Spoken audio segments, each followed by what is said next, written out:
السلام عليكم ورحمة الله تعالى وبركاته إخواني وأخواتي في الله وهايدين فائدين سيدو واتسابك لو قريو أونلاين إن شاء الله بيج كلا فرو قريو هلا شير قريو إن شاء الله واتسابك جليسا فين كركسي لو صارت هوري وسوق لي إن شاء الله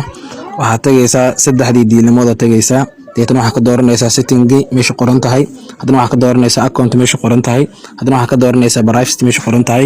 deetana meesha ugu horeysa last sin ku qoran tahay taabanaysaa ina online ka qarisa rabta hadda sidana ku yahay ifauna ku yahay deetana waxaa geenaysaa meesha qoran tahay nobody meesha qoran tahay taabanaysaa bis hadda dadka ma arki karayaan waqtiga kugu dambeysay kaliya marka hadana sidee ani mina oo uga dhiga hadana never one uga dhiga hadana settinga ku laabanaysaa account ay tagaysaa privacy taabanaysaa la sina tagaysa oo la geesinaysa hoos hada geeso waxa weeyaan dadka ma arki karaan kor hada geesana oo meesha oo qoran tahay dadkana waa arki karaan marka insha Allah taala sidaas oo sameeysan kartaan assalamu alaykum warahmatullahi taala wabarakatuh inaad sibir aad ka hoos mariso fariin qoraaleedkaaga okay waxaad galaysaa WhatsApp-ka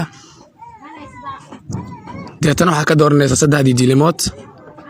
deetana waxa ka dooranaysaa setting-ga deetana waxa ka dooranaysaa chats deetana waxa ka dooranaysaa halkan marka waxaad taabsanaysaa change meesha qoran tahay marka hadaad rabto sawirada aad u gasho inaad saarato halkan ayaad galaysaa oo ku qoran my photos marka waxa mar rabi inaad saarto waxa raba kuwa aadi kale inaad iska saarto halkan aad taabsanaysaa hadda kan aan iska saaranayaa set aad leedahay marka hadda uu saaran yahay qof hada fariin u dirayso oo ku soo korahaya hada qofkan ay u diray fariin waa ii soo qoray waa kana marka saas ay u saari kartiin insha Allah taala marka